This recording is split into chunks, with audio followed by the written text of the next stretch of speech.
ಎಲ್ಲರಿಗೂ ಶುಭ ಸಂಜೆ, happy evening.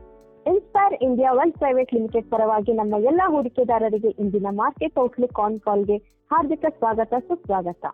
ಈ ಕಾನ್ ಕಾಲ್ ನಮ್ಮ ಎಲ್ಲ ಹೂಡಿಕೆದಾರರಿಗೆ ಪ್ರತಿ ತಿಂಗಳು ಆಯೋಜಿಸಲಾಗಿದ್ದು, ಮಾರುಕಟ್ಟೆ ಏರಿಳಿತಗಳ ಬಗ್ಗೆ ಅಪ್ಡೇಟೆಡ್ ಮಾಹಿತಿಯನ್ನು ನೀಡುವುದು ಮತ್ತು ಹಣಕಾಸು ಕುರಿತು ಅರಿವು ಹೆಚ್ಚಿಸುವುದೇ ಇದರ ಉದ್ದೇಶವಾಗಿದೆ. ಅಂತೆಯೇ ಈ ಸೆಷನ್ ನ ಕೊನೆಯವರೆಗೂ ನೀವು ಇಟ್ಟು ಕೇಳುವಂತೆ ಮನವಿ ಮಾಡುತ್ತೇನೆ, ಏಕೆಂದರೆ ಬಹುಮೂಲ್ಯ ಮಾಹಿತಿಯ ಜೊತೆಗೆ ನಿಮ್ಮ ಇನ್ವೆಸ್ಟರ್ ಮೋಸ್ಟ್ ಕಾಮನ್ ಪ್ರಶ್ನೆಗಳಿಗೆ ಪರಿಹಾರಗಳು ಕೊನೆಯ ಭಾಗದಲ್ಲಿರುತ್ತವೆ. ಈ ದಿನ ವಿಶೇಷ ಅತಿಥಿಯಾಗಿ ನಮ್ಮೊಂದಿಗಿದ್ದಾರೆ ಬೆಂಗಳೂರಿನ SBI ಮ್ಯೂಚುವಲ್ ಫಂಡ್ ನ ಡೆಪ್ಯೂಟಿ ವೈಸ್ ಪ್ರೆಸಿಡೆಂಟ್ ಮತ್ತು ಕ್ಲಸ್ಟರ್ ಹೆಡ್ ಆಗಿರುವ ಶ್ರೀ ವಿಶ್ವೇಶ್ವರ್ ಹೆಗಡೆ ಅವರು. 18 ವರ್ಷಗಳಿಗೂ ಹೆಚ್ಚು ಕಾಲ ಕರ್ನಾಟಕದ ವಿವಿಧ ಪ್ರದೇಶಗಳಲ್ಲಿ ವಿವಿಧ ಪಾತ್ರಗಳಲ್ಲಿ ಕೆಲಸ ಮಾಡಿದ ಶ್ರೀಮಂತ ಅನುಭವ ಹೊಂದಿರುವ ಶ್ರೀ ಹೆಗಡೆ ಅವರು ಜ್ಞಾನ ಮತ್ತು ಪ್ರಾಯೋಗಿಕ ಒಳನೋಟಗಳ ಸಂಪತ್ತನ್ನು ಹೊಂದಿರುತ್ತಾರೆ. ಇನ್ಸ್ಪೈರ್ ಇಂಡಿಯಾ ವೆಲ್ತ್ ಮತ್ತು ಶ್ರೀ ಶರಣ್ ಪಾಟೀಲ್ ರವರ ಪರವಾಗಿ ಮತ್ತು ನಮ್ಮ ಎಲ್ಲ ಇನ್ವೆಸ್ಟರ್ಸ್ ಗಳ ಪರವಾಗಿ ಇಂದಿನ ಕಾನ್ ಕಾಲ್ಗೆ ಬಹಳ ಗೌರವದೊಂದಿಗೆ ಶ್ರೀ ಹೆಗಡೆ ಅವರನ್ನು ವೆಲ್ಕಮ್ ಮಾಡುತ್ತಾ, ಬನ್ನಿ ಅವರಿಂದ ಹೆಚ್ಚಿನ ಮಾಹಿತಿ ಕೇಳೋಣ ಮತ್ತು ಒಟ್ಟಿಗೆ ಕಲಿಯೋಣ. Welcome to Inspire India Market Outlook con call sir. You can start the session now sir. ಧನ್ಯವಾದಗಳು. ಎಲ್ಲ ಹೂಡಿಕೆದಾರರಿಗೂ ಶುಭ ಸಂಜೆ.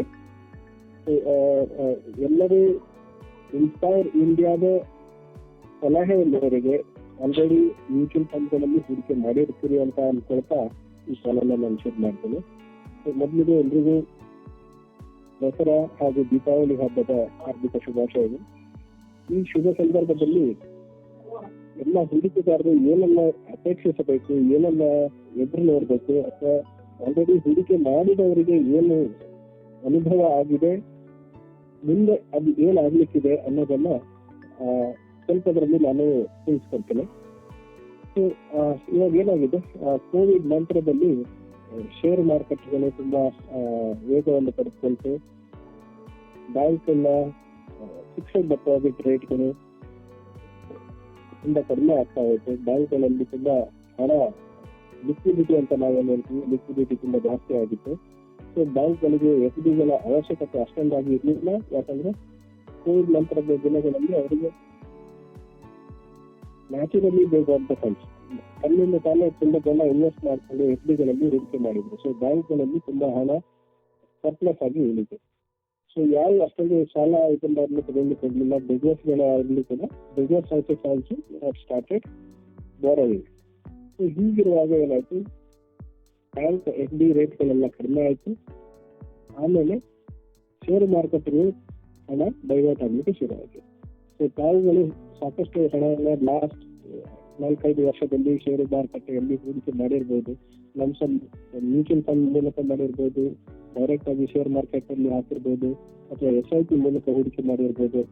ಸೊ ಆಲ್ರೆಡಿ ನೀವು 4-5 ವರ್ಷದಿಂದ ಶೇರ್ ಮಾರ್ಕೆಟ್ ಅನ್ನ ಅನುಭವಿಸಿರ್ತೀರಿ ಬೇರೆ ಬೇರೆ ಇನ್ಸ್ಟ್ರೂಮೆಂಟ್ ಮೂಲಕ ಅಂತ ನಾನು ಭಾವಿಸಿರ್ತೇನೆ. ಸೊ ಅದ್ರ ಹೊರತಾಗಿ ಸಾಕಷ್ಟು ಜನ ಕಳೆದ 1 ವರ್ಷದಿಂದ ಈಚೆ ಬಂದವರು ತುಂಬಾ ಜನ ಇರ್ತಾರೆ. ಸೊ ಅವ್ರಿಗೆಲ್ರಿಗೂ ಒಂದು ಸಂಕ್ಷಿಪ್ತವಾಗಿ ಏನಾಯ್ತು, ಏನು ಆಗ್ಬಹುದು ಅನ್ನೋದನ್ನ ತಿಳಿಸ್ಕೊಳ್ಳಿಕ್ಕೆ ನಾನು ಪ್ರಯತ್ನ ಮಾಡ್ತೇನೆ. ಸೊ ನಾನು ಹೇಳಿದಾಗಲೇ ಕೋವಿಡ್ ನಂತರದ ದಿನಗಳಲ್ಲಿ, ಕೋವಿಡ್ ಅಲ್ಲಿ ನಮಗೆ ಎಲ್ರಿಗೂ ನೆನಪಿರುವಂಗೆ ಎಲ್ಲರಿಗೂ ತುಂಬಾ ಕಷ್ಟದ ಪರಿಸ್ಥಿತಿ ಬಂದಿರುತ್ತೆ. ಸೊ ಯಾರ್ಯಾರು ಲೋನ್ ತಗೊಂಡಿದ್ದಾರೆ ಅವ್ರಿಗೆಲ್ಲ ಸ್ವಲ್ಪ ಬೆನಿಫಿಟ್ ಕೊಡೋಣ ಅಂತ ಹೇಳಿ ಗೌರ್ಮೆಂಟ್ ಕೂಡ ಏನ್ ಮಾಡಿತು, ಬಡ್ಡಿ ದರಗಳನ್ನೆಲ್ಲ ತುಂಬಾ ಕಡಿಮೆ ಮಾಡಿತು. ಸೊ ಇಂಡಿಯಾದಲ್ಲಿ RBI reserve bank of India ಏನಿದೆ ಅದು ಎಲ್ಲ ಬ್ಯಾಂಕಿಂಗಿನ ವ್ಯವಸ್ಥೆಯನ್ನ ನೋಡ್ಕೊಳ್ಳುತ್ತೆ. ಅದೇ ರೀತಿ ಜಗತ್ತಿನ ಬೇರೆ ಬೇರೆ ದೇಶಗಳಲ್ಲಿ ಬೇರೆ ಬೇರೆ ಸೆಕ್ಟರ್ನಲ್ಲಿ ಇದೇ ತರದ ಸಂಸ್ಥೆಗಳು ಕೆಲಸ ಮಾಡುತ್ತೆ. ಅಮೆರಿಕದಲ್ಲಿ US ಫೆಡರಲ್ ರಿಸರ್ವ್ಸ್ ಅಂತ ಹೇಳ್ತೀವಿ. ಫೆಡರಲ್ ಅಂದ್ರೆ ನಮ್ಮಲ್ಲಿ RBI ಇದ್ದಂಗೆ ಅವರು ಕೂಡ ಇಡೀ ಜಗತ್ತಿನಲ್ಲಿ ಎಲ್ಲ ಕಡೆ ಕೋವಿಡ್ ಇದ್ದಿದ್ದರಿಂದ ಎಲ್ಲರೂ ತುಂಬಾ ಏನ್ ಮಾಡಿದ್ರು, ಇಂಟ್ರೆಸ್ಟ್ ರೇಟ್ ಅನ್ನ ಕಡಿಮೆ ಮಾಡ್ಕೊಂಡು ಹೋದ್ರು. ಕೆಲವು ದೇಶಗಳು ತುಂಬಾ ಜಾಸ್ತಿ ಕಡಿಮೆ ಮಾಡಿದ್ರು. ಬಟ್ ಭಾರತದಲ್ಲಿ RBI ಅವರು ತುಂಬಾ ಎಚ್ಚರಿಕೆಯಿಂದ ಹೆಜ್ಜೆ ಇಟ್ಟು ಎಷ್ಟು ಪ್ರಮಾಣಕ್ಕೆ ತಕ್ಕಂತೆ, ಎಷ್ಟು ಅವಶ್ಯಕತೆಗೆ ಅನುಗುಣವಾಗಿ ಕಡಿಮೆ ಮಾಡ್ಕೊಂಡು ಹೋದ್ರು.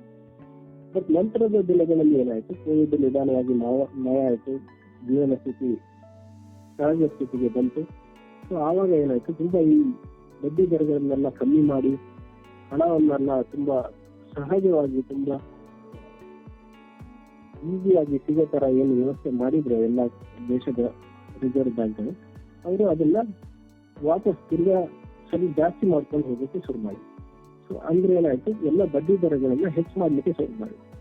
ಸೊ ನಿಮಗೂ ಗೊತ್ತಿರ್ಬೋದು, ಭಾರತದಲ್ಲಿ ಕೂಡ 2022ರಿಂದ 2024 ಸುಮಾರು ಬ್ಯಾಂಕ್ಗಳಲ್ಲಿ ಕೂಡ ಬಡ್ಡಿ ದರಗಳು ಜಾಸ್ತಿ ಹಾಕೊಂಡು ಹೋಯ್ತು.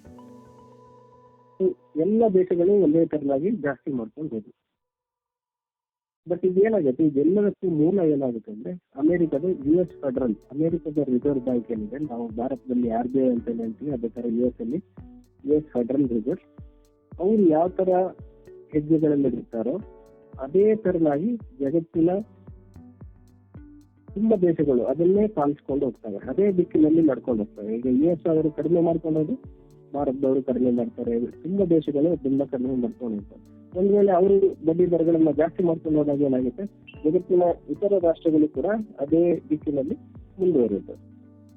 ಬಟ್ ಇವಾಗ ಏನಾಯ್ತು ಅಂದ್ರೆ US ಅವರು ತುಂಬಾ ಜಾಸ್ತಿ ಕಡಿಮೆ ಮಾಡಿಬಿಟ್ಟಿದ್ರು ಕೋವಿಡ್ ಅಲ್ಲಿ ಬಡ್ಡಿ ದರಗಳನ್ನೆಲ್ಲ.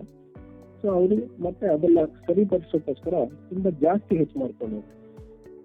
ಬಟ್ ಭಾರತದಲ್ಲಿ ನಾನು ಆಗ್ಲೇ ಹೇಳಿದಾಗೇನೋ ಅಷ್ಟೊಂದು ಅದು ಜಾಸ್ತಿ ಏನು ಕಡಿಮೆ ಮಾಡಿರ್ಲಿಲ್ಲ, ಅವಶ್ಯಕತೆಗೆ ಎಷ್ಟು ಬೇಕೋ ಅಷ್ಟೇ ಮಾಡ್ಕೊಂಡು ಹೋಗಿದ್ರು.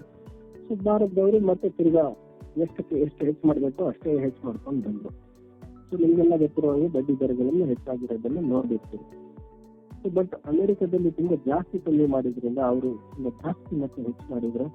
ಅದರಲ್ಲಿ ಏನಾಯ್ತು, ತುಂಬಾ ಡಿಫರೆಂಟ್ ಟ್ರೇಡ್ ಬ್ಯಾಲೆನ್ಸ್ ಗಳೆಲ್ಲ ಹೆಚ್ಚು ಕಡಿಮೆ ಆಗೋಕ್ಕೆ ಶುರುವಾಯಿತು.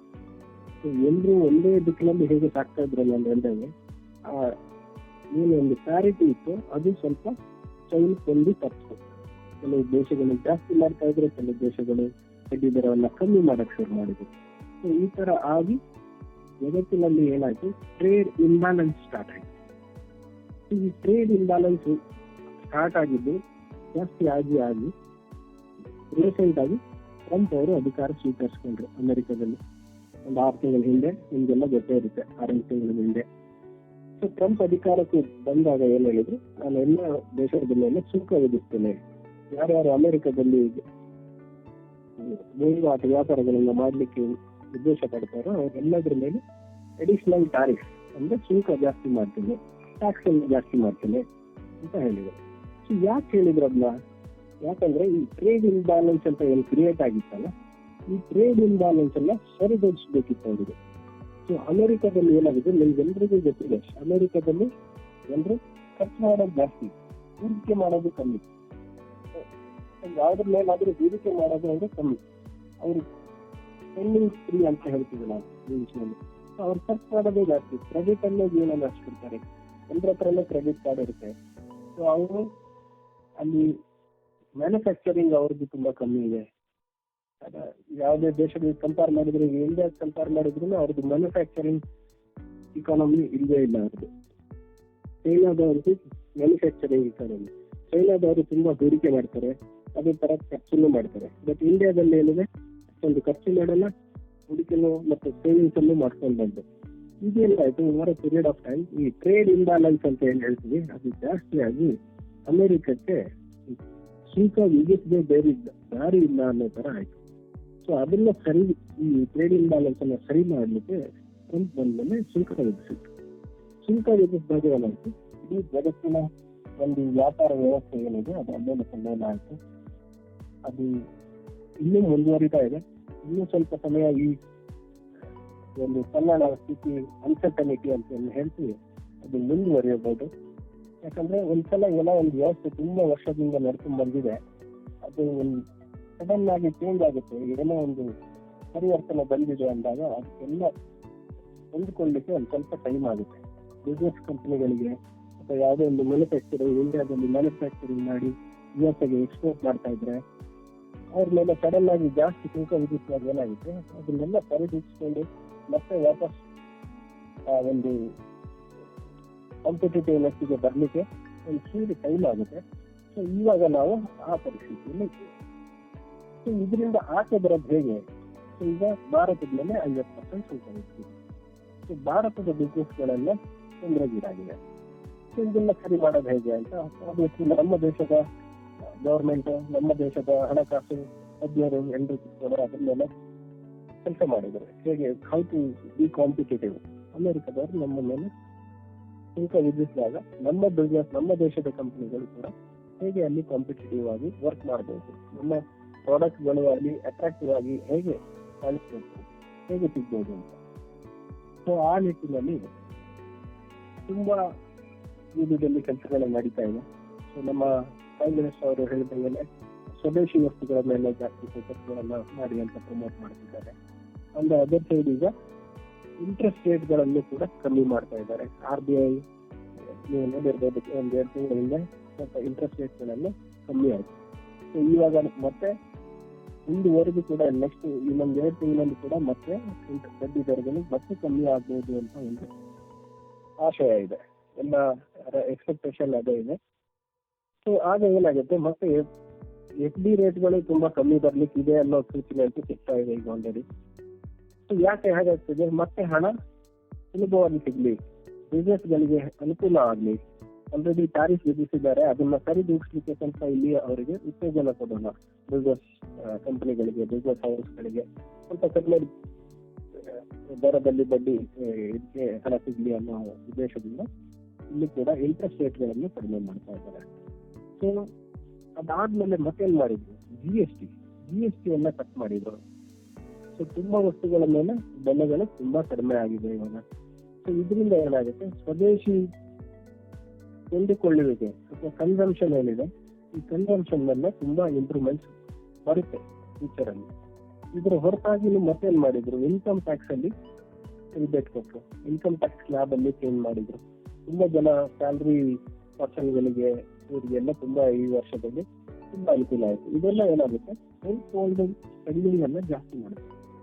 ಯಾರು ಕಾಮನ್ ಜನರು ಇದ್ದಾರೆ ಅವರಲ್ಲಿ, ಅವರ ಪಾಕೆಟ್ ಅಲ್ಲಿ ಈಗ ಹಣ ಜಾಸ್ತಿ ಉಳಿಲಿಕ್ಕೆ ಶುರುವಾಗಿದೆ. ಇಷ್ಟು ದಿನ ಏನು ಉಳಿತಾ ಇತ್ತು ಅದಕ್ಕಿಂತ ಜಾಸ್ತಿ ಇವಾಗ ಉಳಿಲಿಕ್ಕೆ ಶುರುವಾಗಿದೆ. ಯಾಕಂದ್ರೆ ಟ್ಯಾಕ್ಸ್ ಕಟ್ ಆಗಿದೆ, GST ಕಡಿಮೆ ಆಗಿದೆ, ಬಡ್ಡಿ ದರ ಕಮ್ಮಿ ಆಗಿದೆ. ಇದೆಲ್ಲದರಿಂದ ಏನಾಗ್ತಾ ಇದೆ, ಜನರಿಗೆ ಇವಾಗ ಖರ್ಚು ಮಾಡ್ಲಿಕ್ಕೆ ಸ್ವಲ್ಪ ಜಾಸ್ತಿ ಹಣ ಉಳಿತಾ ಇದೆ. ಎಂಟೈರ್ ಇಕಾನಮಿಯನ್ನ ರಿವೈವ್ ಮಾಡ್ಲಿಕ್ಕೆ ಗೌರ್ಮೆಂಟ್ ಮತ್ತೆ RBI ಅವರು ಹಣ ಖರ್ಚು ನಿಲ್ಲಿಸಿರುವಾಗ ಕಾಣ್ತಾ ಇದೆ. ಸೊ ಈ ಪೀರಿಯಡ್ ಅಲ್ಲಿ ಈಗ ಟ್ರಂಪ್ ಕಾರ್ಯ ತೆಗೆದಾಗ ಏನಾಯ್ತು, ಶೇರ್ ಮಾರ್ಕೆಟ್ ಅಲ್ಲಿ ನಾನು ಹೇಳಿದಂಗೆ ಸ್ವಲ್ಪ ಕನ್ಫ್ಯೂಷನ್ ಸ್ಟಾರ್ಟ್ ಆಯ್ತು ಎಲ್ರಿಗೂ, ಹೆಂಗಾಗುತ್ತೆ ಇದು ಏನು ಅಂತ. ಆಬ್ವಿಯಸ್ಲಿ ಭಾರತದ ಉದ್ದಿಮೆಗಳಿಗೆ ಏನಾಯ್ತು, ಒಂದೇ ಸಲಕ್ಕೆ ಸ್ವಲ್ಪ ಏಟ್ ಬಿದ್ದಂಗೆ ಅನುಭವ ಆಯ್ತು. ಸೊ ಇದು ಟೆಂಪರರಿ ಫಿನಾಮಿನಾ ಅಂತ ಹೇಳ್ತೀವಿ ನಾವು. ಸದ್ಯದ ಪರಿಸ್ಥಿತಿಯಲ್ಲಿ ಅದನ್ನ ಸರಿದೂಗಿಸಲಿಕ್ಕೂ ಕೂಡ ಗವರ್ಮೆಂಟ್ ಮತ್ತೆ RBIಗಳು ತುಂಬ ಕ್ರಮಗಳನ್ನ ಕೈಗೊಳ್ತಾ ಇದ್ದಾವೆ. ಸೊ ಬಟ್ ಈ ಟೆಂಪರರಿ ಫೇಸ್ ಅಲ್ಲಿ ಏನಾಗುತ್ತೆ, ಅನ್ಸರ್ಟನಿಟಿ ಇದ್ದಾಗ ಶೇರ್ ಮಾರ್ಕೆಟ್ ಅಲ್ಲಿ ಕೂಡ ಸ್ವಲ್ಪ ತಲ್ಲಣ ಉಂಟಾಯ್ತು, ಸ್ವಲ್ಪ ಇಳಿಕೆ ಬಂತು. ಯಾರ್ಯಾರು ಲಾಸ್ಟ್ 1 year ಅಲ್ಲಿ ನೋಡಿದ್ದೀರಿ ಶೇರ್ ಬಜಾರನ್ನ ಅಥವಾ ನಿಮ್ಮ ಮ್ಯೂಚುವಲ್ ಫಂಡ್ ಹೂಡಿಕೆಗಳನ್ನೇ ನೋಡಿರ್ಬೋದು ನೀವು, ವ್ಯಾಲ್ಯೂಯೇಷನ್ ಅಥವಾ ನಿಮ್ಮ ರಿಟರ್ನ್ ಅಷ್ಟೊಂದು ಚೆನ್ನಾಗಿ ಬಂದಿಲ್ಲ ಅಂತ ನೀವು ಅನ್ಕೊಂಡಿರ್ಬೋದು. ಬಟ್ ಈ ಎಲ್ಲ ಗವರ್ಮೆಂಟಿನ ಏನು ರಿಫಾರ್ಮ್ಸ್ ಅಂತ ಹೇಳ್ತೀವಿ, ಏನೇನು ಆಕ್ಷನ್ಗಳನ್ನ ತಗೊಂಡಿದ್ದಾರೆ, ಇದರ ಪರಿಣಾಮಗಳನ್ನ ಮುಂದಿನ ದಿನದಲ್ಲಿ ಶೇರ್ ಮಾರ್ಕೆಟ್ಗಳ ಮೇಲೆ ಬೀಳುತ್ತೆ.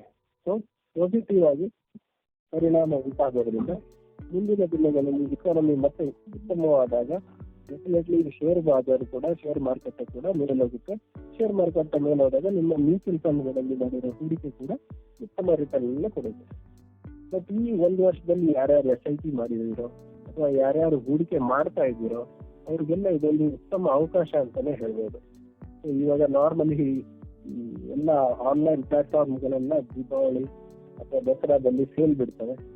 ಅದೇ ತರ ಶೇರ್ ಮಾರ್ಕೆಟ್ ಕೂಡ ಲಾಸ್ಟ್ 1 ವರ್ಷದಲ್ಲಿ ತುಂಬಾ ಸಲ ಸೇಲ್ ಬಿಟ್ಟಿದೆ ಅನ್ಕೊಳ್ಳಿ.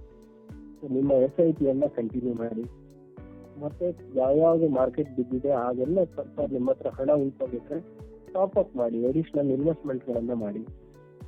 ಸೊ ಇದು ಖಂಡಿತ ನಿಮ್ಗೆ ಮುಂದಿನ ದಿನಗಳಲ್ಲಿ ಉತ್ತಮ ಲಾಭವನ್ನ ಕೊಡುತ್ತದೆ ಅನ್ನೋದ್ರಲ್ಲಿ ಯಾವುದೇ ಅನುಮಾನ ಬೇಡ. ಯಾಕಂದ್ರೆ ಭಾರತ ಈಗ ನೋಡಿದ್ರೆ ನೀವು ಎಲ್ರಿಗೂ ಗೊತ್ತು, ಜಗತ್ತಿನ 3ನೇ ಅತ್ಯಂತ ದೊಡ್ಡ ಇಕಾನಮಿ ಆಗ್ಲಿಕ್ಕೆ ಹೋಗ್ತಾ ಇದೆ.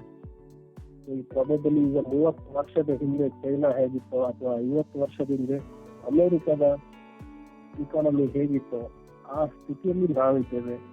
ಮುಂದಿನ 10 ಹಲವು ವರ್ಷಗಳು ಭಾರತದ ಪಾಲಿಗಿದೆ. ಭಾರತದ ಭವ್ಯ ಭವಿಷ್ಯ ಉನ್ನತ ಆಗ್ತಾ ಹೋದಾಗೆ ಅದು ಶೇರ್ ಮಾರುಕಟ್ಟೆ ಮೇಲೂ ಪ್ರಭಾವ ಬೀರುತ್ತೆ. ಷೇರು ಮಾರುಕಟ್ಟೆಯಲ್ಲಿ ಪ್ರಭಾವ ಬೀರಿದೆ.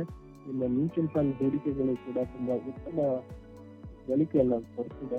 ಸೊ ಹಾಗಾಗಿ ಸ್ವಲ್ಪ ಲಾಂಗ್ ಟರ್ಮ್ ಇಂದ ನೀವು ಕನ್ಸಿಡರ್ ಮಾಡಿ, ಲಾಂಗ್ ಟರ್ಮ್ಗೆ ಹೂಡಿಕೆ ಮಾಡಿ.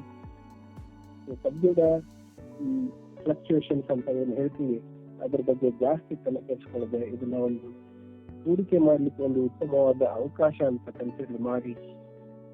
ಯಾರ್ಯಾರು ಇನ್ನು ಹೂಡಿಕೆ ಮಾಡದೇ ಇರೋರು ಇದ್ದಾರೋ ದಯವಿಟ್ಟು ಆದಷ್ಟು ಬೇಗ ಶುರು ಮಾಡಿ.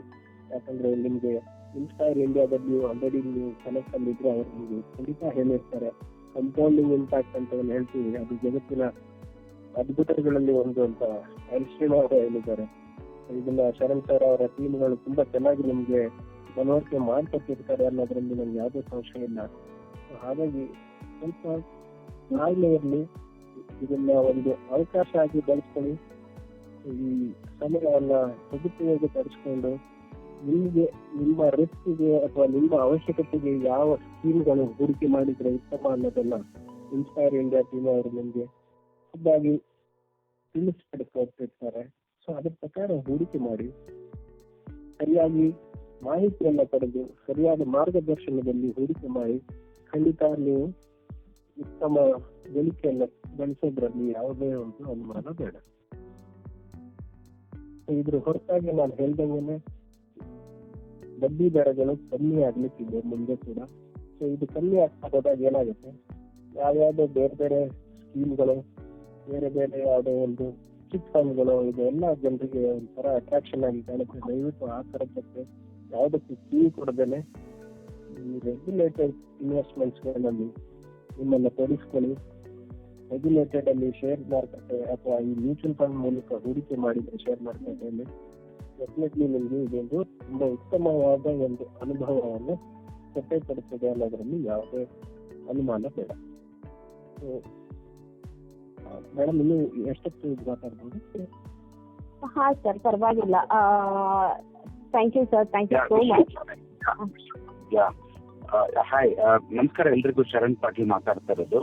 ವಿಶ್ವ ಅವರೇ, ತುಂಬಾ ಚೆನ್ನಾಗಿತ್ತು. ಆಕ್ಚುಲಿ ನನಗೆ ಖುಷಿ ಆಗಿದ್ದೇನೆಂದ್ರೆ ಅಷ್ಟು ಚೆನ್ನಾಗಿ ಕನ್ನಡದಲ್ಲಿ ನಿಧಾನವಾಗಿ ನಮ್ಮೆಲ್ಲ ಹೂಡಿಕೆದಾರರಿಗೆ ಅರ್ಥವಾಗುವ ರೀತಿಯಲ್ಲಿ ನೀವು ಪ್ರೆಸೆಂಟ್ ಔಟ್ಲುಕ್ ಬಗ್ಗೆ ಮಾತಾಡಿದ್ದೀರಾ. ಕೆಲವೊಂದು ಪ್ರಶ್ನೆಗಳಿದೆ ವಿಶ್ವ ಅವರೇ, ಕೇಳ್ಬೋದಾ? ಖಂಡಿತ. ಓಕೆ. ಬಹಳಷ್ಟು ನನ್ನ ಹೂಡಿಕೆದಾರರಲ್ಲಿ ಒಂದು ಪ್ರಶ್ನೆ ಏನಿರುತ್ತೆ ಅಂದ್ರೆ, ಓಕೆ ನಾವೆಲ್ಲ ಎಫ್ ಮಾಡ್ತಾ ಇದೀವಿ, ಮಾರ್ಕೆಟ್ ಅಲ್ಲೂ ಅಪ್ಸ್ ಅಂಡ್ ಡೌನ್ಸ್ ಇರುತ್ತೆ, ವೊಲಟಿಲಿಟಿ ಇರುತ್ತೆ. ಬಟ್ ಈ ಇನ್ವೆಸ್ಟ್ಮೆಂಟ್ ಗಳನ್ನ ನಾವು ಹೇಗೆ ಒಂದು ಟೈಮ್ ಡ್ಯೂರೇಷನ್ ಡಿಸೈಡ್ ಮಾಡಬೇಕು? ಲೈಕ್ ನಾರ್ಮಲಿ ಏನಾಗುತ್ತೆ, ಇನ್ವೆಸ್ಟ್ಮೆಂಟ್ ಗಳಲ್ಲಿ we have a small cap ಇರುತ್ತೆ, ಮಿಡ್ ಕ್ಯಾಪ್ ಇರುತ್ತೆ, ಫ್ಲೆಕ್ಸಿ ಕ್ಯಾಪ್ ಇರುತ್ತೆ. ಈ ತರ ಬಹಳಷ್ಟು ಹೂಡಿಕೆದಾರಗಳು ಇರ್ತಾರೆ. ಬಟ್ ಈ ಹೂಡಿಕೆಗಳನ್ನ ಲಾಂಗ್ ಟರ್ಮ್ ಅಲ್ಲಿ ಇಡಬೇಕು ಅಂತ ಅಂದಾಗ ಮಾರ್ಕೆಟ್ ವೊಲಟಿಲಿಟಿ ನಮ್ಮ ಒಂದ್ಸರ ಮೈಂಡ್ ನ ಡೈವರ್ಟ್ ಮಾಡುತ್ತೆ. Maybe sometimes end up disturbing our SIP. So ನಿಮ್ ಎಕ್ಸ್ಪೀರಿಯನ್ಸ್ ಅಲ್ಲಿ ಯಾವ ತರ ಮಾಡೋದ್ರಿಂದ ನಾವು ಲಾಂಗ್ ಟರ್ಮ್ ಇನ್ವೆಸ್ಟರ್ ಆಗಿ ಉಳಿಬಹುದು, ಮತ್ತೆ ಹೇಗೆ ಅದರಿಂದ ಮ್ಯಾಕ್ಸಿಮಮ್ ರಿಟರ್ನ್ಸ್ ನ ಪಡ್ಕೋಬಹುದು ಅಂತ? ಇದೆಲ್ಲ ಒಂದೇ ಒಂದು ಪರಿಹಾರ ನನ್ಗೆ ಅನ್ಸೋದು ಅಂದ್ರೆ, ನಾವು ಏನು ಅಸೆಟ್ ಅಲೋಕೇಶನ್ ಅಂತ ಹೇಳ್ತೀವಿ ಅದನ್ನ ಇನ್ವೆಸ್ಟರ್ ಫಾಲೋ ಮಾಡಿದಾಗ ಡೆಫಿನೆಟ್ಲಿ ಅವರಿಗೆ ಏನಾಗುತ್ತೆ, ಯಾವುದೇ ರೀತಿಯ ಈ ತರ ಆತಂಕಕ್ಕೆ ಒಳಗಾಗುವ ಪರಿಸ್ಥಿತಿ ಬರಲ್ಲ ಅಂತ ನಾನು ಅನ್ಕೊಳ್ತೀನಿ. ಯಾವುದೋ ಒಂದು ಹಳ್ಳಿದ ಹಳೆಯ ಅಥವಾ ಅದರ ಪಾಸ್ಟ್ ರೆಕಾರ್ಡ್ ಅನ್ನು ನೋಡ್ಬಿಟ್ಟು 20% ಬಂದಿದೆ, 25% ಬಂದಿದೆ, ನಾನು ಎಲ್ಲ ಹಣನ ಅದರಲ್ಲೇ ಹೂಡ್ತೀನಿ ಅಂದ್ರೆ ತಪ್ಪಾಗ್ಬೋದು. ಸೊ ಅದಕ್ಕೆ ಆಬ್ವಿಯಸ್ಲಿ ಅಸೆಟ್ ಅಲೋಕೇಶನ್ ಅಂತ ಮಾಡಿ ಲಾರ್ಜ್ ಕ್ಯಾಪ್, ಮಿಡ್ ಕ್ಯಾಪ್ ಅಥವಾ ಸ್ವಲ್ಪ ಹೈಬ್ರಿಡ್ ಫಂಡ್ಗಳಲ್ಲಿ ಇದೆಲ್ಲದರಲ್ಲೂ ಹಾಕಿದಾಗ ಎಲ್ಲ ಮಾರ್ಕೆಟಿನ ಎಲ್ಲ ಸ್ಥಿತಿಗತಿಗಳಲ್ಲಿ ಕೂಡ ಇನ್ವೆಸ್ಟರ್ಗೆ ಒಂದು ಸ್ಟೆಬಿಲಿಟಿ ಅಂತ ಅವರ ಪೋರ್ಟ್ಫೋಲಿಯೋದಲ್ಲಿ ಬರುತ್ತೆ. ಸೊ ನನ್ನ ಪ್ರಕಾರ ಈ ತರ ಒಂದು ಅಸೆಟ್ ಅಲೋಕೇಶನ್ ಮಾಡ್ಕೊಂಡು ಇನ್ವೆಸ್ಟ್ ಮಾಡ್ಕೊಂಡು ಹೋದ್ರೆ ಖಂಡಿತ ಇನ್ವೆಸ್ಟರ್ಗೆ ತುಂಬಾ ಒಂದು ಉತ್ತಮ ಎಕ್ಸ್ಪೀರಿಯನ್ಸ್ ಸಿಗುತ್ತೆ ಅಂತ ನನ್ನ ಅಭಿಪ್ರಾಯ. ಪರ್ಫೆಕ್ಟ್. ಐ ಥಿಂಕ್ ಒಂದು ಅಸೆಟ್ ಅಲೋಕೇಶನ್, ಎರಡನೇದು goal based investment also help to stay long ಅಂತ ಅನ್ಸುತ್ತಲ್ವಾ? ಖಂಡಿತ ಏನ್ ಪ್ರತಿಯೊಂದು ಜೋಲಿಗೂ ಒಂದು SIP ಅಂತ ಒಳ್ಳೆ ಅಂತೀವಿ. ಸೊ ಅಫ್ಕೋರ್ಸ್ ಅದು ಅಸೆಟ್ ಅಲೋಕೇಶನ್ ಆಂಗಲ್ ನೋಡಿದಾಗ್ಲೂ ಕೂಡ ನಿಮ್ಮ ಗೋಲ್ಗಳು ತುಂಬಾ ಹತ್ರ ಇದ್ರೆ ಆಬ್ವಿಯಸ್ಲಿ ಸ್ವಲ್ಪ ಹೈಬ್ರಿಡ್ ಫಂಡ್ಗಳನ್ನ ಅಡೇಜರ್ ಸೇರಿದಂತದಲ್ಲ. ತುಂಬಾ ಲಾಂಗ್ ಟರ್ಮ್ ಗೋಲ್ಗಳಿದ್ದಾಗ ಅದಕ್ಕೆ ಸ್ವಲ್ಪ ಹೈ ರಿಸ್ಕ್ ಗಳಲ್ಲಿ ಹೋಗ್ಬೋದು, ತುಂಬಾ ಟೈಮ್ ಇರುತ್ತೆ. ಸೊ ಆ ತರ ನೋಡ್ಕೊಂಡು ಪ್ರತಿಯೊಂದು ಗೋಲಿಗೂ ಒಂದು SIP ಅಥವಾ ಒಂದು ಹೂಡಿಕೆಯನ್ನ ಈಗಿಂದಲೇ ಮಾಡ್ಕೊಂಡು ಹೋದ್ರೆ ಮುಂದೆ ಆ ಗೋಲನ್ನ ಎಕ್ಸಿಕ್ಯೂಷನ್ ಮಾಡೋ ಟೈಮಲ್ಲಿ ಹಣಕ್ಕಾಗಿ ಯಾರು ಒದ್ದಾಡಬೇಕಾದ ಪರಿಸ್ಥಿತಿ ಬರಲ್ಲ ಅಂತ ಹೇಳಲಿಕ್ಕೆ ಇಷ್ಟಪಡ್ತೇನೆ.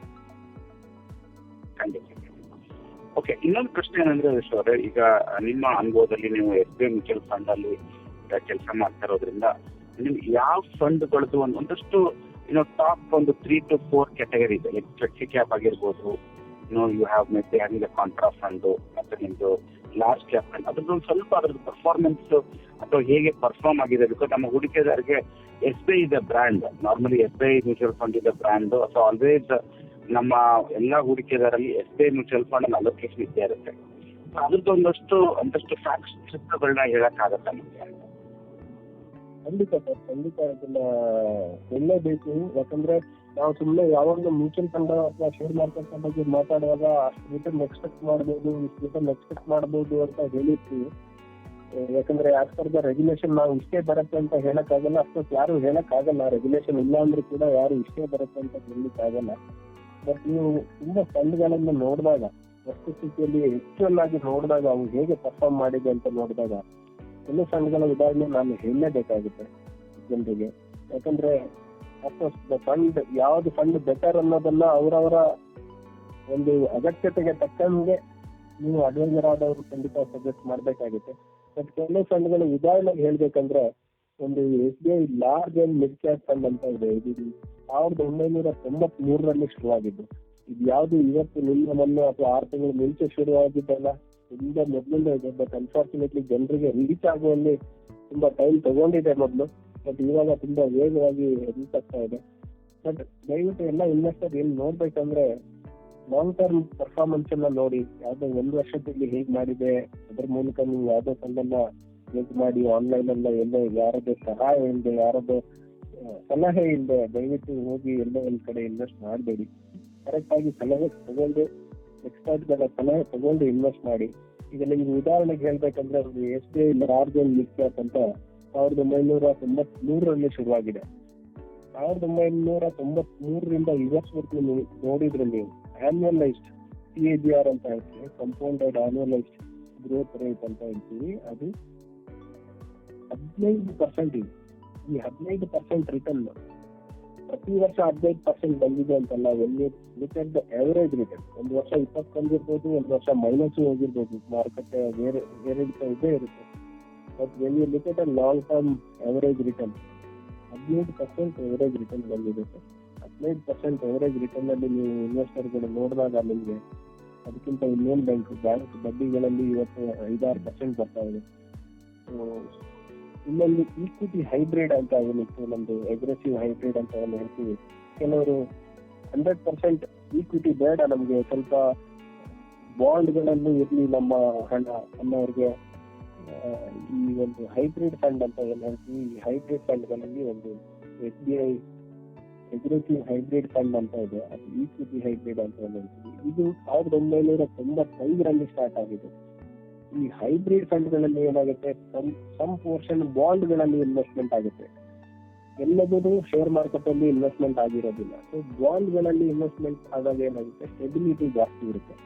ಈ SBI ಈಕ್ವಿಟಿ ಹೈಬ್ರಿಡ್ ಅನ್ನೋದು ಕೂಡ 1995ರಲ್ಲಿ ಶುರುವಾದ್ರೆ ಇವತ್ತಿಗೆ ನೀವು ನೋಡಿದ್ರೆ ಅದ್ರದ್ದು ಎವರೇಜ್ ರಿಟರ್ನ್ ಪರ್ ಇಯರ್ 15.41% ಬರ್ತಾ ಇದೆ, 16.41% ರಿಟರ್ನ್. ಸೊ ಲಾಸ್ಟ್ ನೀವು 5 ವರ್ಷದಲ್ಲಿ ನೋಡಿ, 2 ವರ್ಷದಲ್ಲಿ ನೋಡಿ, 3 ವರ್ಷದಲ್ಲಿ ನೋಡಿ, ಯಾವಾಗ ನೋಡಿದ್ರು ಸ್ವಲ್ಪ ಒಳ್ಳೆ ರಿಟರ್ನ್ ಇದೆ. ಬಟ್ ಇದನ್ನ ಅಷ್ಟು ಶಾರ್ಟ್ ಇರೋದಕ್ಕೆ ಸಜೆಸ್ಟ್ ಮಾಡಲ್ಲ. ನಾನು ಮೊದಲೇ ಹೇಳ್ದಂಗೆ ನೀವು ರಿಟರ್ನ್ ನೋಡ್ಬಿಟ್ಟು 1 ವರ್ಷದಲ್ಲಿ ಚೆನ್ನಾಗಿ ಬಂದಿದೆ ಅಂತ ಒಂದು ತಗೊಳ್ಬೇಡಿ. ಒಂದು ವರ್ಷದ ಪರ್ಫಾರ್ಮೆನ್ಸ್ ಎಲ್ಲ ನೋಡಿ.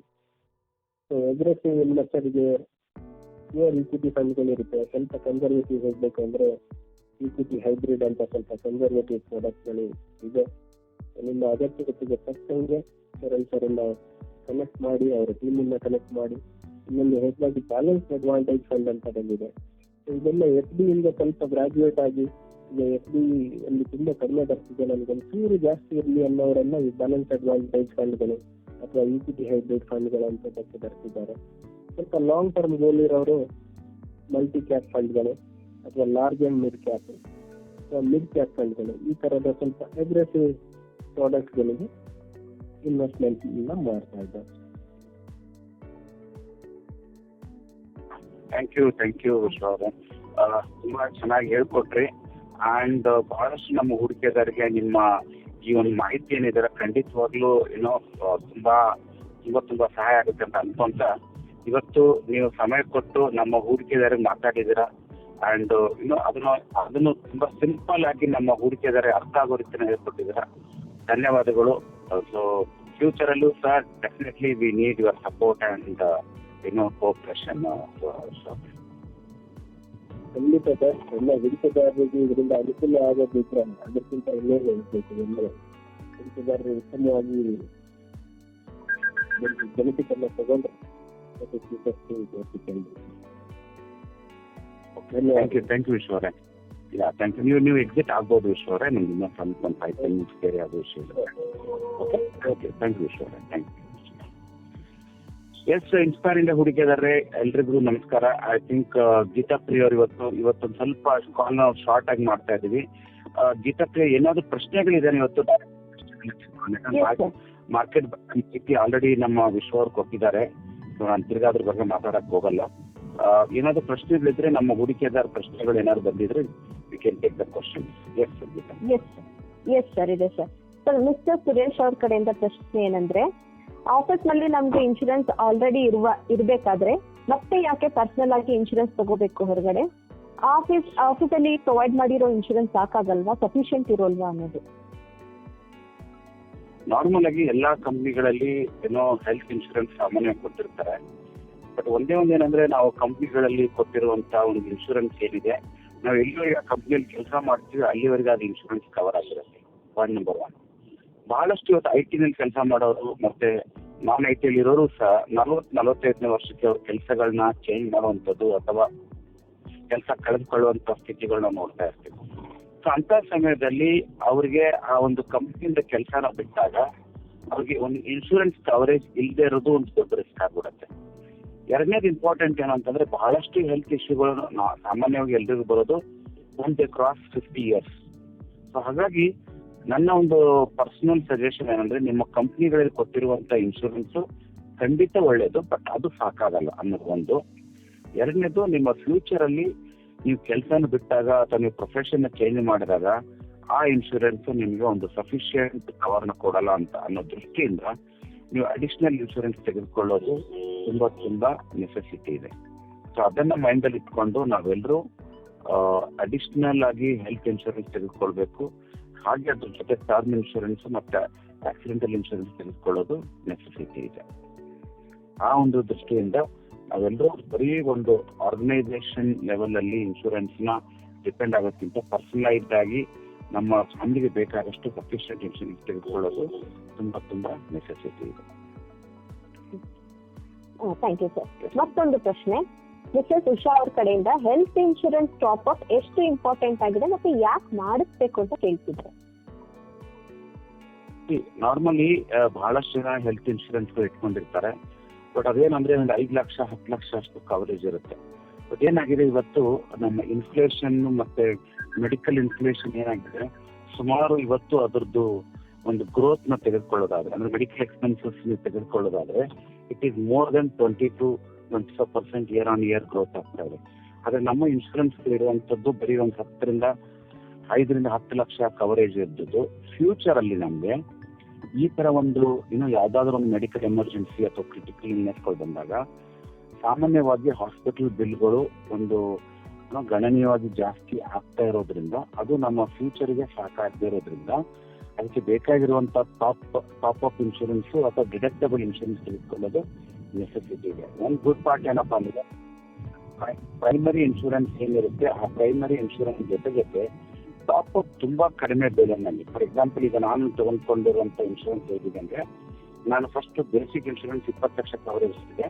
ಅದ್ರ ಮೇಲೆ ಟಾಪ್ ಅಪ್ ಅಂದ್ರೆ ಸುಮಾರು ಒಂದು 65 ಲಕ್ಷ ಅಷ್ಟು ಟಾಪ್ ಅಪ್ ಇನ್ಶೂರೆನ್ಸ್ ತೆಗೆದುಕೊಂಡಿರೋದು ಬರೀ 5,000 ರೂಪಾಯಿದಲ್ಲಿ ನನಗೆ ಅಡಿಷನಲ್ ಆಗಿ ಇನ್ಶೂರೆನ್ಸ್ ಸಿಕ್ಕಿದೆ ಹೆಲ್ತ್ ಇನ್ಶೂರೆನ್ಸ್. ಸೊ ಹಾಗಾಗಿ ನಾವೆಲ್ಲರೂ ಫ್ಯೂಚರ್ ಅಲ್ಲಿ ಮೆಡಿಕಲ್ ಎಕ್ಸ್ಪೆನ್ಸಸ್ಗಳು ಜಾಸ್ತಿ ಆಗ್ತಾ ಹೋಗ್ದಾಗ ನಾನು ಅವಾಗ ಅದರ ಪ್ರೀಮಿಯಂ ಜಾಸ್ತಿ ಕಟ್ಬಿಟ್ಟು ಜಾಸ್ತಿ ಕವರೇಜ್ ತೆಗೆದುಕೊಳ್ಳೋದ್ರಿಂದ ಇವಾಗ್ಲೇನೆ ಅದಕ್ಕೆ ಒಂದು ಟಾಪ್ ಅಪ್ ಇನ್ಶೂರೆನ್ಸ್ ನಾವ್ ಯಾವ ಇನ್ಶೂರೆನ್ಸ್ ತಗೊಂಡಿರ್ತೀವಿ ಅದೇ ಕಂಪನಿಲಿ ತೆಗೆದುಕೊಳ್ಳೋದ್ರಿಂದ ನಮ್ಗೆ ಸಫಿಶಿಯಂಟ್ ಆಗಿ ಕವರೇಜ್ ಮಾಡ್ಕೊಳಕ್ಕೆ ಅದು ಸಹಾಯ ಆಗುತ್ತೆ ಅಂತ ಹೇಳ್ಬೋದು. Thank you sir. Mr Raju ಅವ್ರ ಕಡೆಯಿಂದ ಮತ್ತೊಂದು ಪ್ರಶ್ನೆ. ನಿಮ್ಮಲ್ಲಿ ಮೋಟಾರ್ ಇನ್ಶೂರೆನ್ಸ್ ಸರ್ವಿಸ್ ಇದೆಯಾ ಅಂತ ಕೇಳ್ತಿದ್ದಾರೆ, ಮತ್ತೆ ಹಾಗೆ ರಿನ್ಯೂವಲ್ ಕೂಡ ಮಾಡಿಸ್ಕೊಡ್ತೀರಾ ಅಂತ ಕೇಳ್ತಿದ್ದಾರೆ. ಖಂಡಿತವಾಗ್ಲೂ ಇನ್ಸ್ಪೈರ್ ಇಂಡಿಯಾ ಕಡೆಯಿಂದ ನಾವು ಇತ್ತೀಚೆಗೆ ಮೋಟಾರ್ ಇನ್ಶೂರೆನ್ಸ್ ನ ಶುರು ಮಾಡಿದ್ದೀವಿ. ಯಾಕಂದ್ರೆ ಮುಂಚೆ ನಾವು ಮೋಟಾರ್ ಇನ್ಶೂರೆನ್ಸ್ ನ ಜಾಸ್ತಿ ಫೋಕಸ್ ಆಗಿ ಮಾಡ್ತಾ ಇರಲಿಲ್ಲ. ಬಟ್ ಬಹಳಷ್ಟು ಜನ ನಮ್ಮ ಹೂಡಿಕೆದಾರರು ಈ ಒಂದು ಮೋಟಾರ್ ಇನ್ಶೂರೆನ್ಸ್ ಕೇಳ್ತಾ ಇರೋದ್ರಿಂದ ನಮ್ಮ ಇನ್ಸ್ಪೈರ್ ಇಂಡಿಯಾದಲ್ಲೂ ಮೋಟಾರ್ ಇನ್ಶೂರೆನ್ಸ್ ಶುರು ಮಾಡಿದ್ದೀವಿ. ಎರಡನೇದು ಏನಪ್ಪಾ ಅಂದ್ರೆ ಮೋಟಾರ್ ಇನ್ಶೂರೆನ್ಸ್ ಅಲ್ಲಿ ಬಹಳಷ್ಟು ಜನ ನಮ್ಮ ಹೂಡಿಕೆದಾರರು ಅವ್ರು ಫೋಕಸ್ ಮಾಡೋದೇ ಅಂದ್ರೆ ಯಾವ್ದ್ರಲ್ಲಿ ಪ್ರೀಮಿಯಂ ಕಡಿಮೆ ಇದೆ ಅದನ್ನ ಇನ್ಶೂರೆನ್ಸ್ ನ ತೆಗೆದುಕೊಡ್ಬೇಕು ಮೋಟಾರ್ ಇನ್ಶೂರೆನ್ಸ್ ಅಂತೇಳಿ. ನಾನು ಖಂಡಿತವಾಗ್ಲೂ ಎಲ್ಲರಿಗೂ ಹೇಳೋದೇನಂದ್ರೆ ಖಂಡಿತ ಪ್ರೈಸ್ ಕಾನ್ಶಿಯಸ್ನೆಸ್ ಇರೋದು ಒಳ್ಳೇದು. ಬಟ್ ಬರೀ ಪ್ರೈಸ್ ನ ಮೈಂಡ್ ಇಟ್ಕೊಂಡು ಮೋಟಾರ್ ಇನ್ಶೂರೆನ್ಸ್ ತೆಗೆದುಕೊಳ್ಳೋಕ್ಕಿಂತ ಯಾವ ಕಂಪನಿ ಇನ್ಶೂರೆನ್ಸ್ ಅಲ್ಲಿ ಏನೇನ್ ಕವರ್ ಇದೆ ಆ ಒಂದು ಕವರ್ ನ ನಾವು ಮೈಂಡ್ ಅಲ್ಲಿ ಇಟ್ಕೊಂಡು ಬೈ ಮಾಡುವಂತದ್ದು ನೆಸೆಸಿಟಿ ಇದೆ.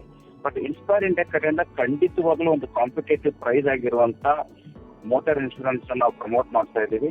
ಆಮೇಲೆ ನಮ್ಮ ಹೂಡಿಕೆದಾರ ಎಲ್ಲರಿಗೂ ಒಂದು ವಿನಂತಿ ಏನಪ್ಪಾ ಅಂತಂದ್ರೆ ಯಾರ್ಯಾರಿಗೆ ನಿಮ್ಮ ವೆಹಿಕಲ್ಗಳಿದೆ ಆ ವೆಹಿಕಲ್ಗಳ ಒಂದು ಇನ್ಶೂರೆನ್ಸ್ ಕಾಪಿನ ನಮ್ಮ ಜೊತೆಗೆ ಶೇರ್ ಮಾಡೋದ್ರಿಂದ ನೆಕ್ಸ್ಟ್ ಬರುವಂತ ರಿನ್ಯೂವಲ್ ಅಲ್ಲಿ ನಮ್ಮ ಕಡೆಯಿಂದ ಅವರಿಗೆ ಒಂದು ಕೊಟೇಶನ್ ಕೊಡಕ್ಕೆ ನಾವು ಸಹಾಯ ಆಗುತ್ತೆ. ಎರಡನೇದು ಯಾಕೆ ನಮ್ಮ ಇನ್ಸ್ಪೈರ್ ಇಂಡಿಯಾನ ಮಾಡ್ಬೇಕು ಅಂತಂದ್ರೆ ಫ್ಯೂಚರ್ ಅಲ್ಲಿ ನಿಮ್ಗೆ ಮೋಟಾರ್ ಇನ್ಶೂರೆನ್ಸ್ ಇಂದ ಬಂದಿರುವಂತ ಕ್ಲೇಮ್ಗಳನ್ನ ಒಂದು ಸೆಟಲ್ ಮಾಡಕ್ಕೆ ನಮ್ಮ ಇನ್ಸ್ಪೈರ್ ಇಂಡಿಯಾ ಟೀಮ್ ಇಂದ ಸಹಾಯ ಆಗುತ್ತೆ ಅಂತ ಹೇಳಕ್ ನಾನು ಇಷ್ಟಪಡ್ತಾ ಇದ್ದೀನಿ. ಸೊ ಹಾಗಾಗಿ ಎಲ್ಲರೂ ನಿಮ್ಮ ಎಲ್ಲರ ಇವತ್ತು ನೋಡ್ತಾ ಇದೀವಿ ನಾವು ಸುಮಾರು ಜನರ ಹತ್ರ ಇವತ್ತು ಕಾರ್ ಅನ್ನೋದು ಒಂದು ನೆಸೆಸಿಟಿ ಆಗಿದೆ. ಬಟ್ ಆ ಕಾರ್ ಬೇಕಾಗಿರುವಂತ ಒಂದು ಸಫಿಶಿಯಂಟ್ ಆಗಿ ಪ್ರಾಪರ್ ವೇನಲ್ಲಿ ಕ್ಲೇಮ್ ಆಗುವಂತ ಒಂದು ಇನ್ಶೂರೆನ್ಸ್ ತೆಗೆದುಕೊಳ್ಳೋದು ಸಹ ಅಷ್ಟೇ ಇಂಪಾರ್ಟೆಂಟ್ ಇದೆ. ಅದೊಂದು ಕಾಟಾಚಾರಕ್ಕೆ ತೆಗೆದುಕೊಳ್ಳೋದ್ರಿಂದ ಒಂದು ಯಾವುದೇ ತರ ಇವತ್ತು ಏನೋ ರೋಡ್ ಅಪಘಾತಗಳಾಗತ್ತೆ ಅಥವಾ ಏನಾದ್ರು ನಮ್ಮ ಕಾರ್ಗೆ ಡ್ಯಾಮೇಜ್ ಆಗತ್ತೆ ಅಂತ ವಿಷಯಗಳಲ್ಲಿ ಈ ಕಾರ್ ಇನ್ಶೂರೆನ್ಸ್ ಅಥವಾ ಮೋಟಾರ್ ಇನ್ಶೂರೆನ್ಸ್ ತುಂಬಾ ಆಗುತ್ತೆ. ಹಾಗಾಗಿ ನಿಮ್ಗೆಲ್ರಿಗೂ ನಮ್ಮ ಆಫೀಸ್ ಕಡೆಯಿಂದ ಒಂದಷ್ಟು ಸರ್ವೆನು ಮಾಡ್ತಾ ಇದೀವಿ. ಆ ಸರ್ವೆ ಮಾಡಿದಾಗ ಯಾರ್ಯಾರಿಗೆ ನಿಮ್ಮ ಮೋಟಾರ್ ಇನ್ಶೂರೆನ್ಸ್ ಕಾಪಿ ಇದೆ ಅದು ನಮ್ಮ ಟೀಮ್ ಜೊತೆ ಶೇರ್ ಮಾಡಿ ಅದು ಏನೇನು ಕವರ್ ಆಗಿದೆ ಅದ್ರಲ್ಲಿ ಏನೇನು ಆಡ್ ಮಾಡ್ಕೋಬಹುದು ಅನ್ನೋದನ್ನ ಒಂದು ಆಡಿಟಿಂಗ್ ನ ಮಾಡಿ ನಾನು ನಿಮ್ಗೆ ಸಹಾಯ ಮಾಡಕ್ಕೆ ಅದು ಸಹಾಯ ಆಗುತ್ತೆ. ಸೊ ಖಂಡಿತವಾಗ್ಲೂ ಇನ್ಸ್ಪೈರ್ ಇಂಡಿಯಾದಲ್ಲಿ ನೀವು ರಿನ್ಯೂವಲ್ಗೂ ಹೋಗ್ಬೋದು, ಪ್ಲಸ್ ಮೋಟಾರ್ ಇನ್ಶೂರೆನ್ಸ್ ನಾವು ಒಂದು ಸರ್ವಿಸ್ ಕೊಡಕ್ಕೂ ನಮ್ಮ ಟೀಮ್ ರೆಡಿ ಆಗಿದೆ ಅಂತ ಹೇಳ್ಬೋದು. Thank you sir. ಇವತ್ತಿನ ಕೊನೆಯ ಪ್ರಶ್ನೆ, ಮತ್ತೆ ಇದು ಬಹಳಷ್ಟು ಜನ ಕೇಳ್ತಾ ಇರೋ ಪ್ರಶ್ನೆ. GST ತೆಗೆದು ಹಾಕಲಾಗಿರೋದ್ರಿಂದ ವಿಮೆಯ ಮೇಲಿನ ಪರಿಣಾಮ ಅಥವಾ ಪ್ರಯೋಜನಗಳು ಇನ್ವೆಸ್ಟರ್ಸ್ ಮೇಲೆ ಪರಿಣಾಮಗಳೇನು ಅಂತ ಕೇಳ್ತಿದ್ದಾರೆ.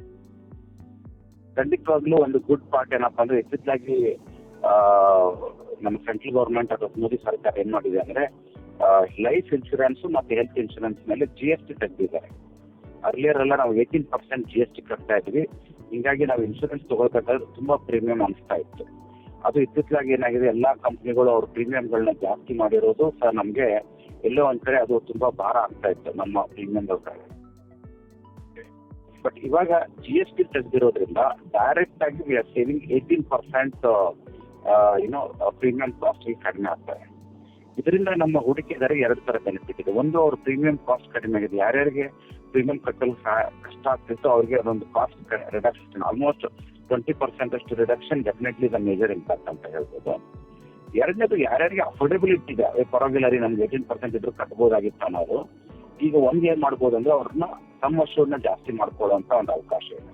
ಅಂದ್ರೆ ನೀವು ಅದೇ ಅಮೌಂಟ್ ಅಲ್ಲಿ ಇನ್ನು ಅಡಿಷನಲ್ ಆಗಿ ಒಂದು 16 to 20% ಅಷ್ಟು ನೀವು ಸಮ್ ಅಶ್ಯೂರ್ನ ಇನ್ಕ್ರೀಸ್ ಮಾಡಲಿದ್ರು ಸಹಾಯ ಆಗುತ್ತೆ. ಸೊ ಖಂಡಿತವಾಗ್ಲೂ ಇದು ಒಂದು ಒಳ್ಳೆ ಮೂವ್ ಸರ್ಕಾರ ಮಾಡಿರುವಂತದ್ದು. ಇದರಿಂದ ನಮ್ಮಲ್ಲಿ ಬಹಳಷ್ಟು ಜನರಿಗೆ ಒಂದು ಇನ್ಶೂರೆನ್ಸ್ ಅಫೋರ್ಡೆಬಿಲಿಟಿ ಆಗುತ್ತೆ. ಹಾಗೇನೆ ಅವರ ಒಂದು ಇನ್ಶೂರೆನ್ಸ್ ಕವರೇಜ್ ಮತ್ತೆ ಅವ್ರಿಗೆ ಬೇಕಾಗಿರುವಂತ ಸಫಿಶಿಯಂಟ್ ಸಮ್ ಅಶ್ಯೂರ್ ತೆಗೆದುಕೊಳ್ಳಲು ಅದು ಸಹಾಯ ಆಗುತ್ತೆ ಅಂತ ಹೇಳ್ಬೋದು. Thank you sir, thank you so much ಈ ಹೆಚ್ಚಿನ ಮಾಹಿತಿಗಳು ಕೊಟ್ಟಿದ್ದಕ್ಕಾಗಿ. ಇವತ್ತಿನ ನಮ್ಮೊಂದಿಗೆ ಕಾಲ್ ನಲ್ಲಿ ಭಾಗವಹಿಸಿದ ಎಲ್ಲಾ ಹೂಡಿಕೆದಾರರಿಗೂ ಧನ್ಯವಾದಗಳು. ಮತ್ತೆ ಭೇಟಿಯಾಗೋಣ ಮುಂದಿನ ಕಾಲ್ ನಲ್ಲಿ ಹೊಸ ವಿಷಯದ ಚರ್ಚೆಯ ಜೊತೆಗೆ ಹಾಗೂ ಇನ್ನೂ ಹೆಚ್ಚು ಮಾಹಿತಿಗಳೊಂದಿಗೆ ಅಂತ ಹೇಳ್ತಾ ಥ್ಯಾಂಕ್ ಯು. ಶುಭರಾತ್ರಿ. Thank you Sharan sir. Operator. Thank you. And ನನ್ನ ಇನ್ನೊಂದು ರಿಕ್ವೆಸ್ಟ್ ಎಲ್ಲರಿಗೂ ನಮ್ಮ ಹೂಡಿಕೆದಾರರಿಗೆ ಅಂದ್ರೆ ಆದಷ್ಟು ನೀವೆಲ್ಲರೂ ಫೀಡ್ಬ್ಯಾಕ್ ಕೊಡ್ಬೇಕಂತ ನಾನು ಕೇಳ್ಕೊಂತಿದ್ದೀನಿ. ಯಾಕಂದ್ರೆ ಈ ತರ ಕಾಲ್ಗಳು ಮಾಡಿದಾಗ ನಿಮ್ಮ ಫೀಡ್ಬ್ಯಾಕ್ ನಮ್ಗೆ ತುಂಬಾ ಸಹಾಯ ಆಗುತ್ತೆ. Thank you operator. Thank you. Can close the call. Okay sir. Thank you sir. Thank you. Thank you, sir. Ladies and gentlemen, this concludes your conference call for today. You may all disconnect the lines now. Thank you and have a nice day, everyone. Thank you. Thank you, ma'am. For more information, contact your mutual fund distributor today.